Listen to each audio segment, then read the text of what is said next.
is a false choice to suggest you are either in favor of the Second Amendment or you want to take everyone's guns away. I am in favor of the Second Amendment, and I believe we need to reinstate the assault weapons ban.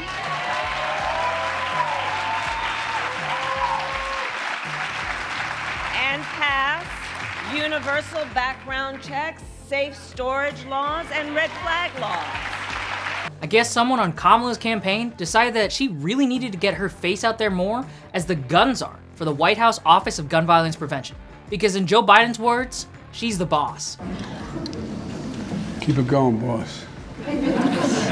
Thank you. In case you missed it, the White House just announced they're gonna do a bunch of new executive orders focused on gun control.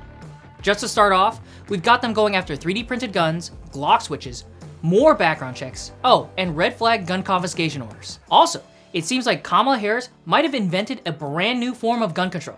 So stick around and I'll break down all of these new joint executive orders by Joe and Kamala and what it means for you. Hi, I'm Ben Sanderson and you're watching the Minuteman Moment.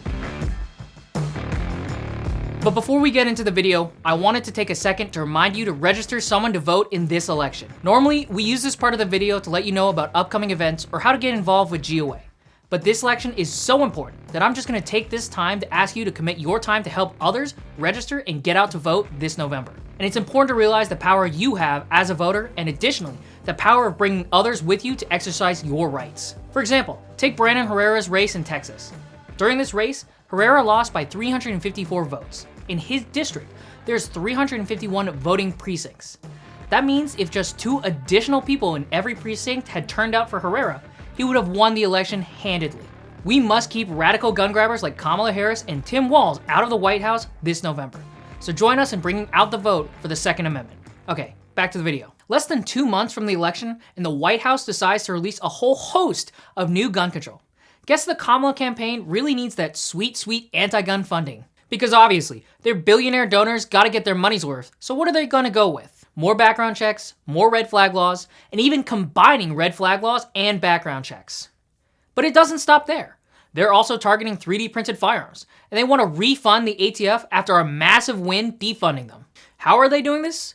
Well, it's all thanks to the Bipartisan Safer Communities Act, also known as the Cornyn-Murphy Compromise, which passed in 2022 thanks to gun control-loving Republicans like John Cornyn. As recently reported in an article previewing the administration's new executive actions, the director of the Office of Gun Violence Prevention, Stephanie Fieldman, highlighted the executive branch's ability to make new law beyond what Congress intended. On the implementation front, Fieldman argued that, though the entirety of the legislation is already in effect, there's a big difference between implementing something and really squeezing out all the possible benefits you can get. Now, probably the worst case scenario from these new executive orders is under the section maximizing the enhanced background checks with red flag laws. Vice President Harris proposes that with the enhanced background checks from the Cornyn-Murphy Compromise or Bipartisan Safer Communities Act, the government would be able to use previously non-disqualifying personal information about an 18 to 20-year-old to then confiscate their currently owned firearms. Here are the 3 easy steps the government would take to take your guns. Step 1. An 18 to 20-year-old adult goes to buy a gun and begin the unconstitutional wait period. Step 2. During the unconstitutional enhanced background check, a non-prohibiting record is used to red flag the purchaser and their name is added to the database of prohibited persons. Step 3. The purchase is denied and the 18 to 20-year-old adult has their other guns confiscated. Kamala Harris just turned a commercial firearms background check at the point of sale into a 3-step gun confiscation tool. What's one of the factors they could consider under this new process? Well, in states like California, Hawaii, Illinois, and others, it could be as simple as having recently bought another gun. Imagine you're an 18-year-old excited to shoot your recently purchased AR-15, so you go to the gun shop to pick up some ammo. Now, while there, you also see a great deal on an old surplus gun. Well, that's a red flag for gun grabbers like Kamala. Maybe she'll deny you the purchase on your milsurp and have your AR-15 confiscated too. On top of that, Kamala is giving another $135 million to states to implement more red flag gun confiscation orders and pushing more states to enact the enhanced background check for adults. Obviously, all 3 of these policies work together. It's clear that Kamala Harris wants to be able to use this hellish mix of background checks and red flag laws to confiscate as many guns from as many people as possible. And keep in mind, this isn't a wish list for Congress. This is an actual executive order directing the government to make changes now. Red flagging purchasers during a background check starts now. or at least as soon as the Harris-Biden admin bureaucrats can implement it. And while this only applies to 18 to 20-year-olds right now, just wait until they want to apply this so-called enhanced background check on every gun purchaser. That's something we've been warning of since the Cornyn-Murphy deal was first struck. And also, Kamala wants to set up a super special task force against emerging firearm threats to target 3D printed guns and Glock switches. I hate to be the bearer of bad news, Kamala, but 3D printed guns have been around for decades, and the machine guns even longer than that. Guess sleepy Joe Biden isn't the only one with a bit of a napping habit, huh?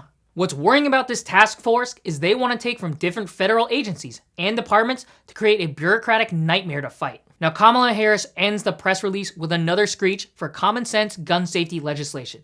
You know, things like an assault weapons and bump stock ban, universal background checks, and of course, repealing the PLCAA. Now, it sure seems like common sense gun control is just an anti-gunner's Christmas list. She also calls on Congress to fully fund the ATF.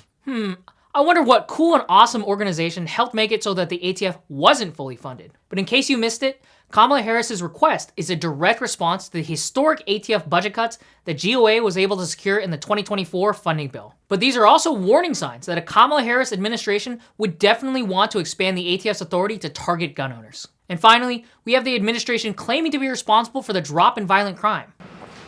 Last year, we also saw the lowest rates of all violent crime in more than 50 years. Murder, rape, aggravated assault, robbery all dropped along with burglary, property crime. It matters. And together we're making clear, if we want to talk about reducing crime and violence in America, you need to talk about guns in America. Now, if you're like me, you probably don't think that's passed the smell test. And you'd be right. The reason for the supposed 17% reduction in violent crime might instead be due to underreporting to the FBI. Nearly a third of the country's police departments, around 6,000 different ones, including some of the largest like New York and Los Angeles, didn't report any stats on crime. Now that would be like asking people if they like chocolate or vanilla ice cream and purposefully ignoring anyone who had a chocolate ice cream cone in their hand. So yeah, call me whatever you want for not trusting the government on this one. If there's one takeaway from this, it should be that Kamala Harris wants to take credit for it with all the anti-gun rules she and Joe Biden pushed through by executive orders over the past 4 years. She is just as responsible for every infringement on your rights. And hey, Kamala is also so creative, she invented a new type of gun control. A red flag background check. A background check confiscation order? An extreme risk background order? Whatever new gun control Kamala has in store, GOA stands ready to fight back against it. So be sure to follow us on social media and subscribe here on YouTube to stay up to date with GOA's latest fights for your rights.